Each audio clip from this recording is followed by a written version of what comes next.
ಸ್ನೇಹಿತರೆ, ಚರಿತ್ರೆ ಮತ್ತೊಂದು ವಿಡಿಯೋಗೆ ನಿಮಗೆಲ್ಲ ಪ್ರೀತಿಯ ಸ್ವಾಗತ. ಎಲ್ಲದಕ್ಕೂ ಒಂದು ಲಿಮಿಟ್ ಅನ್ನೋದು ಇದ್ದೇ ಇರುತ್ತೆ.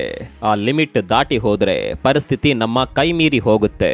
ಈಗ ಅಮೆರಿಕಾದ ವಿಚಾರದಲ್ಲೂ ಅದೇ ಆಗಿದೆ. ಇಡೀ ಜಗತ್ತೇ ತನ್ನ ಕಂಟ್ರೋಲ್ನಲ್ಲಿ ಇರಬೇಕು ಅನ್ನುವ ಕಾರಣಕ್ಕಾಗಿ ತೆರಿಗೆ ಸಮರ ಸಾರಿದ ಅಮೆರಿಕಾಗೆ ಈಗ ಒಂದೊಂದೇ ಪರಿಣಾಮಗಳು ಗೋಚರಿಸೋದಕ್ಕೆ ಶುರುವಾಗಿದೆ. ಅದರಲ್ಲೂ ಅಮೆರಿಕ ಭಾರತವನ್ನ ಎದುರು ಹಾಕೊಂಡು ದೊಡ್ಡ ತಪ್ಪು ಮಾಡಿಬಿಡ್ತು. ನಾವು ಆರಂಭದಲ್ಲಿ ಟ್ರಂಪ್ ತೆರಿಗೆ ನೀತಿಯ ಬಗ್ಗೆ ವಿಡಿಯೋಗಳನ್ನು ಮಾಡುವಾಗ ಪದೇ ಪದೇ ಪರಿಣಾಮಗಳ ಬಗ್ಗೆ ಮೆನ್ಷನ್ ಮಾಡ್ತಾ ಇದ್ವಿ.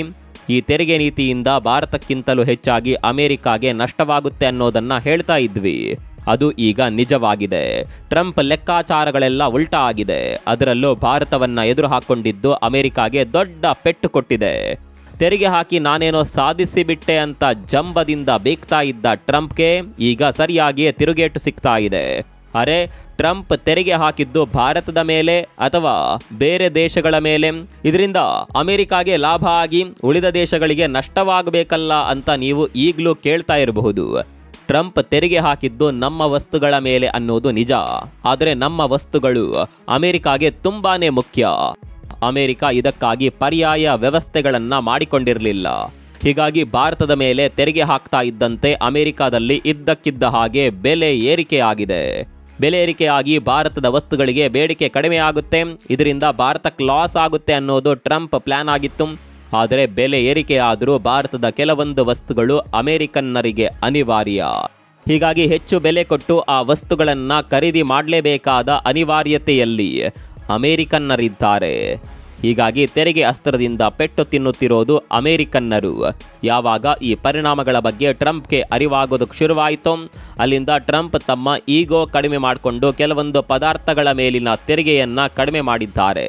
ಪರಿಸ್ಥಿತಿ ಕೈ ಮೀರಿ ಹೋಗುತ್ತೆ ಅನ್ನುವ ಸಂದರ್ಭದಲ್ಲಿ ಟ್ರಂಪ್ ಇಂಥದ್ದೊಂದು ನಿರ್ಧಾರ ತೆಗೆದುಕೊಂಡಿದ್ದಾರೆ.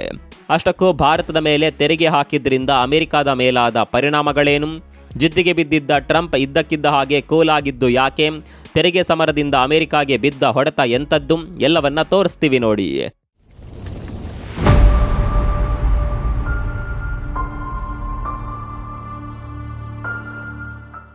ಸ್ನೇಹಿತರೆ, ಟ್ರಂಪ್ ಭಾರತದ ಮೇಲೆ ತೆರಿಗೆ ಹಾಕಿದ ಬಗ್ಗೆ ನಿಮಗೆಲ್ಲ ಗೊತ್ತಿರಬಹುದು. ಆರಂಭದಲ್ಲಿ 25% ಪ್ರಮಾಣದಲ್ಲಿ ಶುರುವಾದ ತೆರಿಗೆ ಯುದ್ಧ ಮುಂದೆ ಹೋಗ್ತಾ ಹೋಗ್ತಾ 100% ಕೂಡ ಬಂದು ಬಿಟ್ಟಿತ್ತು. ಪರಿಣಾಮಗಳ ಬಗ್ಗೆ ಹೇಳೋದಕ್ಕಿಂತ ಮೊದಲು ನಿಮಗೆ ತೆರಿಗೆ ಬಗ್ಗೆ ಗೊತ್ತಿರಬೇಕು. ರಷ್ಯಾದ ಜೊತೆ ಭಾರತ ತೈಲ ವ್ಯಾಪಾರ ಮಾಡ್ತಾ ಇದೆ ಅನ್ನುವ ಕಾರಣಕ್ಕಾಗಿ ಭಾರತವನ್ನ ಬೆದರಿಸಲು ಟ್ರಂಪ್ ಭಾರತದ ವಸ್ತುಗಳ ಮೇಲೆ ತೆರಿಗೆ ಹಾಕ್ತಾರೆ. ಭಾರತ ಅಮೆರಿಕಾಗೆ ದೊಡ್ಡ ಪ್ರಮಾಣದಲ್ಲಿ ತನ್ನ ವಸ್ತುಗಳನ್ನ ರಫ್ತು ಮಾಡ್ತಾ ಇತ್ತು. ಭಾರತದಿಂದ ಅಮೆರಿಕಾಗೆ ರಫ್ತಾಗ್ತಾ ಇದ್ದ ಈ ವಸ್ತುಗಳ ಮೇಲೆಯೇ ಟ್ರಂಪ್ ತೆರಿಗೆ ಹಾಕಿದ್ದು. ಯಾವುದೋ ಒಂದು ತರಕಾರಿ ಭಾರತದಿಂದ ಅಮೆರಿಕಾಗೆ ₹100 ಹೋಗ್ತಾ ಇತ್ತು ಅಂತ ಅಂದುಕೊಳ್ಳಿ.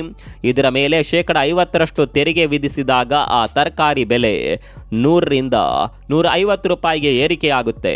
ಹೀಗಾದಾಗ ಅಮೆರಿಕದಲ್ಲಿ ಭಾರತದ ವಸ್ತುಗಳ ಮೇಲಿನ ಬೇಡಿಕೆ ಕಡಿಮೆಯಾಗಿ ಭಾರತಕ್ಕೆ ನಷ್ಟವಾಗುತ್ತೆ ಅಂತ ಟ್ರಂಪ್ ಅಂದುಕೊಂಡಿದ್ರು. ರಫ್ತಿನ ಮೇಲೆ ಪರಿಣಾಮ ಬೀರಿದಾಗ ಭಾರತ ಅಮೆರಿಕ ಹೇಳಿದಂತೆ ಕೇಳುತ್ತೆ, ರಷ್ಯಾ ಜೊತೆಗಿನ ತೈಲ ವ್ಯಾಪಾರವನ್ನ ನಿಲ್ಲಿಸುತ್ತೆ ಅನ್ನೋದು ಟ್ರಂಪ್ ಲೆಕ್ಕಾಚಾರವಾಗಿತ್ತು. ಆದರೆ ಇಲ್ಲಿ ಟ್ರಂಪ್ ಅಂದುಕೊಂಡಿದ್ದು ಯಾವುದೂ ಆಗ್ಲೇ ಇಲ್ಲ.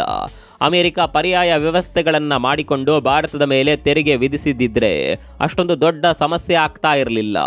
ಯಾವುದರ ಬಗ್ಗೆಯೂ ಯೋಚನೆ ಮಾಡದೆ ಇದ್ದಕ್ಕಿದ್ದ ಹಾಗೆ ತೆರಿಗೆ ಹಾಕಿದ್ದೇ ಅಮೆರಿಕಾಗೆ ಮುಳುವಾಗಿದ್ದು. ಭಾರತದ ಮೇಲೆ ತೆರಿಗೆ ಹೆಚ್ಚಳ ಮಾಡಿದ್ರಿಂದ ಅಮೆರಿಕಾದಲ್ಲಿ ಇದ್ದಕ್ಕಿದ್ದ ಹಾಗೆ ಆಹಾರ ವಸ್ತುಗಳ ಬೆಲೆ ಗಗನಕ್ಕೇರಿ ಬಿಡ್ತು.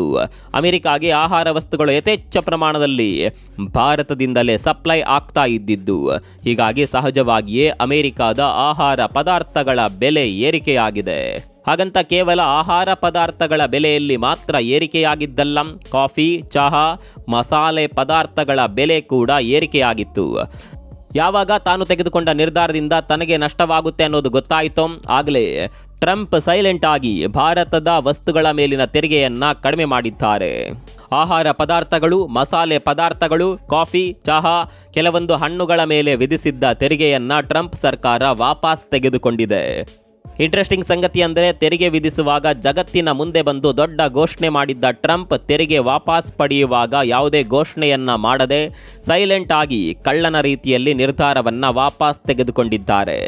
ಈ ತೆರಿಗೆ ವಾಪಸ್ ನಿರ್ಧಾರದ ಕುರಿತಂತೆ ಭಾರತದ ವಾಣಿಜ್ಯ ಇಲಾಖೆ ಸ್ಪಷ್ಟನೆ ನೀಡಿದೆ. ಈ ಆರ್ಥಿಕ ವರ್ಷದಲ್ಲಿ ಭಾರತ ಒಟ್ಟು 22,000 ಕೋಟಿ ಮೌಲ್ಯದ ಕೃಷಿ ವಸ್ತುಗಳನ್ನು ಅಮೆರಿಕಾಗೆ ರಫ್ತು ಮಾಡ್ತಾ ಇದೆ. ಇದರಲ್ಲಿ ಸುಮಾರು 6,000 ಕೋಟಿ ಮೌಲ್ಯದ ವಸ್ತುಗಳು ತೆರಿಗೆ ಮುಕ್ತವಾಗಲಿದೆ ಅಂತ ವಾಣಿಜ್ಯ ಇಲಾಖೆ ಹೇಳಿದೆ. ಕಳೆದ ಏಪ್ರಿಲ್ನಿಂದ ಅಮೆರಿಕದಲ್ಲಿ ಬೆಲೆ ಏರಿಕೆ ಆಗ್ತಾನೇ ಇದೆ. ಇದಕ್ಕೆ ನೇರ ಕಾರಣ ಟ್ರಂಪ್ ಹಾಕಿರುವ ತೆರಿಗೆಗಳು. ಒಂದು ಲೆಕ್ಕಾಚಾರದ ಪ್ರಕಾರ ಸೆಪ್ಟೆಂಬರ್ನವರೆಗೆ ಅಮೆರಿಕದ ಆಹಾರ ಬೆಲೆಯಲ್ಲಿ ಶೇಕಡ 2.7 ಬೆಲೆ ಏರಿಕೆಯಾಗಿತ್ತು. ಹಣ್ಣುಗಳ ಬೆಲೆಯಲ್ಲಿ ಶೇಕಡ 7 ಏರಿಕೆಯಾಗಿತ್ತು. ಆಹಾರ ಪದಾರ್ಥಗಳ ಬೆಲೆ ಏರಿಕೆಯಾಯಿತು ಅಂದರೆ ಅದು ನೇರವಾಗಿ ಜನಜೀವನದ ಮೇಲೆ ಪರಿಣಾಮ ಬೀರುತ್ತೆ. ಈ ಬೆಲೆ ಏರಿಕೆ ಎಷ್ಟರ ಮಟ್ಟಿಗೆ ಪರಿಣಾಮ ಬೀರ್ತು ಅಂದರೆ ಆಹಾರ ಪದಾರ್ಥಗಳಿಗೆ ತಿಂಗಳಿಗೆ 9,000 ರೂಪಾಯಿ ಖರ್ಚು ಮಾಡ್ತಿದ್ದ ಅಮೆರಿಕದ ಕುಟುಂಬವೊಂದು 50,000 ರೂಪಾಯಿ ಖರ್ಚು ಮಾಡುವ ಹಂತಕ್ಕೆ ಬಂದಿತ್ತು. ಹಾಗಾದರೆ ಜಸ್ಟ್ ಇಮ್ಯಾಜಿನ್ ಮಾಡಿಕೊಳ್ಳಿ, ಬೆಲೆ ಏರಿಕೆ ಅಮೆರಿಕದ ಮೇಲೆ ಯಾವ ಮಟ್ಟಿಗೆ ಪರಿಣಾಮ ಬೀರಿರಬಹುದು. ಹೀಗೆ ಬೆಲೆ ಏರಿಕೆ ಹೆಚ್ಚಳವಾಗ್ತಾ ಇದ್ದಂತೆ ಅಮೆರಿಕದ ಜನರ ಆಕ್ರೋಶದ ಕಟ್ಟೆ ಒಡೆಯೋದಕ್ಕೆ ಶುರುವಾಗಿತ್ತು. ಇದರಿಂದ ಎಚ್ಚೆತ್ತ ಟ್ರಂಪ್ ಭಾರತದ ಕೆಲವು ವಸ್ತುಗಳ ಮೇಲೆ ವಿಧಿಸಿದ್ದ ತೆರಿಗೆಯನ್ನ ವಾಪಸ್ ತೆಗೆದುಕೊಂಡಿದ್ದಾರೆ. ಈ ಕುರಿತ ಕಾರ್ಯಕಾರಿ ಆದೇಶಕ್ಕೆ ಟ್ರಂಪ್ ಅಧಿಕೃತವಾಗಿ ಸಹಿ ಕೂಡ ಹಾಕಿದ್ದಾರೆ. ಸ್ನೇಹಿತರೆ, ಭಾರತ ಅಮೆರಿಕಾಗೆ ದೊಡ್ಡ ಪ್ರಮಾಣದ ವಸ್ತುಗಳನ್ನು ಮಾರಾಟ ಮಾಡುತ್ತೆ. ಭಾರತ ಅಮೆರಿಕದಿಂದ ಆಮದು ಮಾಡುವ ಪ್ರಮಾಣಕ್ಕಿಂತಲೂ ಡಬಲ್ ಪ್ರಮಾಣದ ವಸ್ತುಗಳನ್ನು ರಫ್ತು ಮಾಡುತ್ತೆ. ಈ ಹೊಟ್ಟೆ ಕಿಚ್ಚು ಕೂಡ ಅಮೆರಿಕಾಗೆ ಇತ್ತು. ಈ ವಿಚಾರವಾಗಿ ಟ್ರಂಪ್ ಬಹಿರಂಗವಾಗಿಯೇ ಅಸಮಾಧಾನ ಹೊರಹಾಕಿದ್ರು. ಭಾರತ ನಮಗೆ ಹೆಚ್ಚಿನ ವಸ್ತುಗಳನ್ನು ಮಾರಾಟ ಮಾಡುತ್ತೆ, ಆದರೆ ನಮ್ಮಿಂದ ಏನನ್ನ ಕೂಡ ಖರೀದಿ ಮಾಡೋದಿಲ್ಲ ಅಂತ ಟ್ರಂಪ್ ಆಗಾಗ ಹೇಳ್ತಾ ಇದ್ರು. ಈ ಹೊಟ್ಟೆಗಿಚ್ಚು ಕೂಡ ತೆರಿಗೆ ಹೆಚ್ಚಳಕ್ಕೆ ಕಾರಣವಾಗಿತ್ತು. ಏನೇ ಆದರೂ ಈಗ ಪೆಟ್ಟು ತಿಂದಿದ್ದು ಮಾತ್ರ ಅಮೆರಿಕಾವೇ. ಕೆಟ್ಟ ಮೇಲೆ ಬುದ್ಧಿ ಬಂತು ಅನ್ನುವ ಹಾಗೆ ಈಗ ಕೆಲವೊಂದು ತೆರಿಗೆಗಳನ್ನು ವಾಪಸ್ ತೆಗೆದುಕೊಂಡಿದೆ.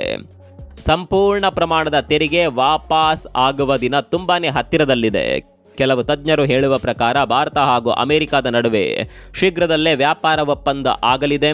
ಈ ಮಾತುಕತೆ ಈಗಾಗಲೇ ಅಂತಿಮ ಹಂತವನ್ನ ತಲುಪಿದೆ. ಭಾರತವೇ ಮಾತುಕತೆಗೆ ಬರಲಿ ಅಂತ ಇಲ್ಲಿವರೆಗೆ ಅಮೆರಿಕ ಜಿದ್ದಿಗೆ ಬಿದ್ದಿತ್ತು.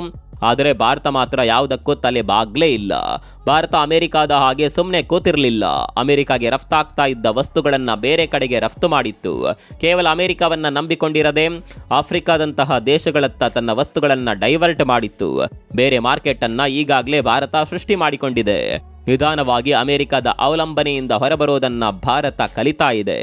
ಇಷ್ಟೆಲ್ಲ ಆಗುವಾಗ ಅಮೆರಿಕಾಗೆ ತಾನು ಮಾಡಿದ ತಪ್ಪಿನ ಅರಿವಾಗಿದೆ. ಸ್ನೇಹಿತರೆ, ನಿಮಗೆಲ್ಲ ಗೊತ್ತಿರಬಹುದು, ಇತ್ತೀಚೆಗಷ್ಟೇ ಭಾರತ ಮತ್ತು ಅಮೆರಿಕದ ನಡುವೆ ಅನಿಲದ ವಿಚಾರದಲ್ಲಿ ಒಪ್ಪಂದ ಆಗಿತ್ತು. ಈ ಒಪ್ಪಂದದ ಪ್ರಕಾರ ಭಾರತವು ತನ್ನ ಅನಿಲ ಅಗತ್ಯಗಳಲ್ಲಿ ಶೇಕಡ 10% ಭಾಗವನ್ನು ಅಮೆರಿಕದಿಂದ ಖರೀದಿಸಲಿದೆ. ಈ ಬಗ್ಗೆ ಭಾರತ ಅಮೆರಿಕದ ಜೊತೆ ಅಧಿಕೃತವಾಗಿ ಒಪ್ಪಂದ ಮಾಡಿಕೊಂಡಿದೆ. ತೆರಿಗೆ ಸಮರದ ನಂತರ ಭಾರತ ಹಾಗೂ ಅಮೆರಿಕದ ನಡುವೆ ನಡೆದ ಮೊದಲ ಒಪ್ಪಂದ ಇದು. ಈ ಒಪ್ಪಂದದ ಅಡಿಯಲ್ಲಿ ಭಾರತವು ಅಮೆರಿಕದಿಂದ ಸುಮಾರು 2.2 ಮಿಲಿಯನ್ ಟನ್ LPGಯನ್ನ ಖರೀದಿಸುತ್ತೆ. ಇದು ಜಸ್ಟ್ ಆರಂಭ ಅಷ್ಟೇ. ಯಾವ ರೀತಿ ಅನಿಲದ ವಿಚಾರದಲ್ಲಿ ಒಪ್ಪಂದ ಆಯಿತು, ಅದೇ ರೀತಿ ವ್ಯಾಪಾರದ ಕುರಿತಂತೆ ಕೂಡ ಮುಂದಿನ ದಿನಗಳಲ್ಲಿ ಅಮೆರಿಕ ಭಾರತದೊಂದಿಗೆ ಮಾತುಕತೆಗೆ ಬಂದೇ ಬರುತ್ತೆ. ಅದೇನೇ ಇರಲಿ, ಅಮೆರಿಕ ಈಗ ದಾರಿಗೆ ಬಂದಂತೆ ಕಾಣಿಸುತ್ತಿದೆ. ಇದೇ ಮೊದಲ ಬಾರಿಗೆ ಅಮೆರಿಕ ಪ್ರತಿಷ್ಠೆಯನ್ನ ಬದಿಗಿಟ್ಟು ನಿರ್ಧಾರ ತೆಗೆದುಕೊಂಡಿದೆ. ಅಮೆರಿಕದ ಈ ನಿರ್ಧಾರದ ಬಗ್ಗೆ ನಿಮ್ಗೆ ಏನನ್ಸುತ್ತೆ? ಕಾಮೆಂಟ್ ಮಾಡಿ.